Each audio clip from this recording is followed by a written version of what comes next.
How I wish I could time travel to 1960s England. The music, the hairdos, the innocence of simpler days. Oh, and I hear that the quantum physics scene was pretty hip and happening too. Well, I only know about that because I'm making this video. See, having been a long-time fan of Jiddu Krishnamurti, I've been exposed to the many people who joined him in roundtable discussions. And I always wanted to learn more about the humble genius, the softly spoken gentleman frequently found by his side.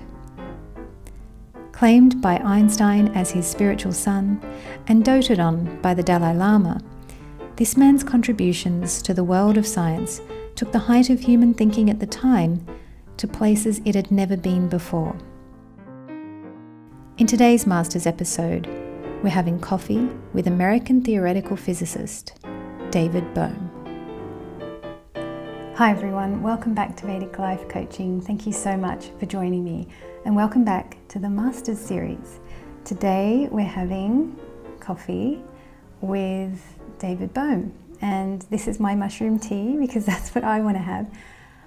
I was just thinking, would David Bohm have coffee or tea? It's a really interesting question because he was an American. I know Americans prefer coffee.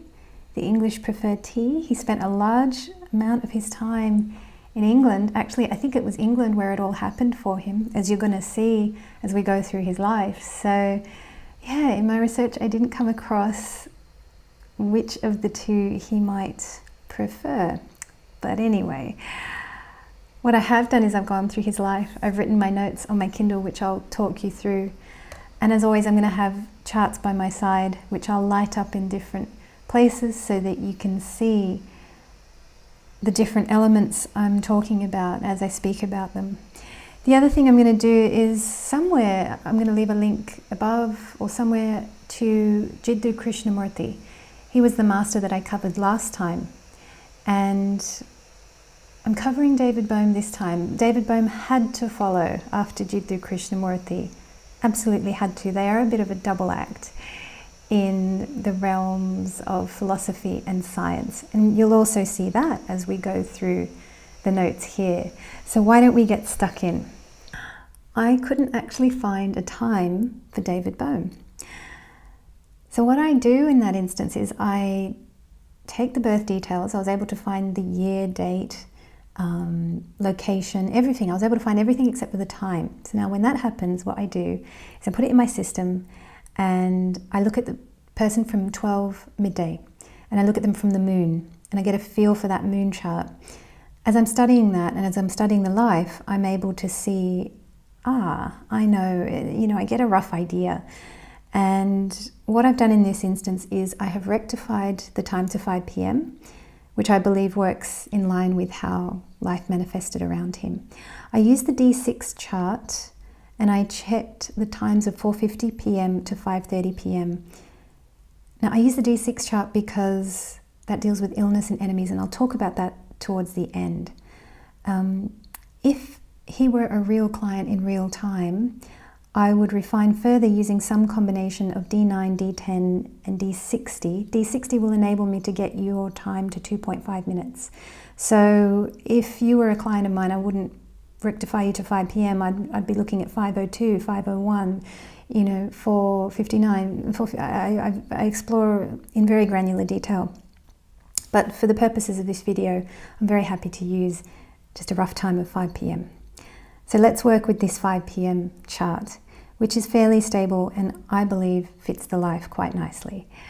David Bohm's childhood was tough. His dad was strict, and I get the impression money was very tight during those early years. To me, the 5 p.m.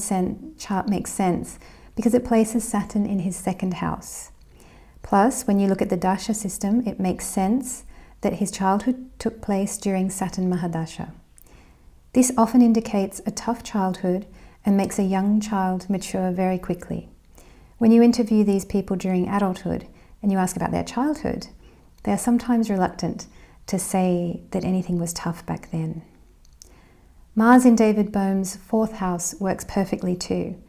Some years into his journey through academia, he became the subject of a federal investigation in 1949 when Mercury Rahu Dasha became active. It meant he had to leave the United States for good. He tried to pursue his career in several countries before accepting British citizenship around the time of his Ketu Mahadasha.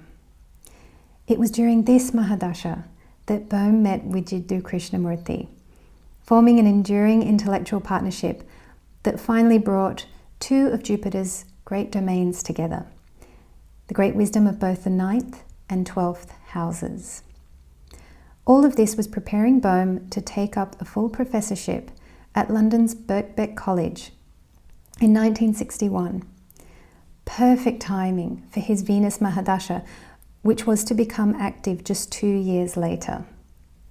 It was during this Mahadasha that Bohm created the theories and work of his life, implicate and explicate order. Now, I'm no scientist, but I can see his work come to life in this birth chart, the 5 p.m. one. His theories examined the dependence and independence of different elements. That's the 8th house, right? Dependence is there. I always say that. He also created a hidden variable theory. 8th house and 12th house deals with that which is hidden. When you trace all the lords involved from the position of Venus, we can see how Bohm's career really sprang to life at this time. We can see Saturn giving him the endurance to keep going over a long period of time. When it came to thinking, David Bohm was a marathon runner, not a sprinter. We can see Jupiter's ability to harness both academic concepts and those which lie beyond the veil. We can see how a partnership with an academic father figure type of person, like Krishnamurti, would feed into and even inspire the unique and radical work he was doing. Father figure, Sun; unique and radical, Rahu. As for the D6 chart that I mentioned earlier, this is an interesting technique that I've never really tried before, but I'll share it anyway, as I like to pull out unique things in each master's video. So the learning principle here is that the D6 chart represents enemies and illness. In the D6 chart, I have here for the time of 5 p.m, his 6th lord is in the 5th house. So via the Bhavat Bhavam principle, we can say that this person will have a loss of enemies. This is what happened in Bohm's life. It was basically Oppenheimer who kicked Bohm out of the United States. Now, Oppenheimer, I'm pretty sure, was the guy who was behind the atomic bomb, and I think he was Bohm's research professor in those early years of academia when Bohm was in the United States. And it was really Oppenheimer who wanted Bohm out. I checked his chart too. It's quite interesting, but that's maybe another video. Now, this was an event that matches Mars in the 4th house of Bohm's birth chart, right? So you've got that Mars in the 4th house there. Because Bohm didn't resist, and because he went with the flow of what was unfolding in the D1 chart, he was later able to experience a life without enemies. His future work was well received, and his epic partnership with Krishnamurti will continue to inspire people who believe science and spirituality aren't domains in opposition, but that are in fact able to work together to help us all conquer new frontiers. So I hope you enjoyed my very brief overview of David Bohm. If you missed Jiddu Krishnamurti and you'd like to see him, there'll be a link above, so you'll be able to check that out. But I want to thank you so much for watching, and I look forward to seeing you next time.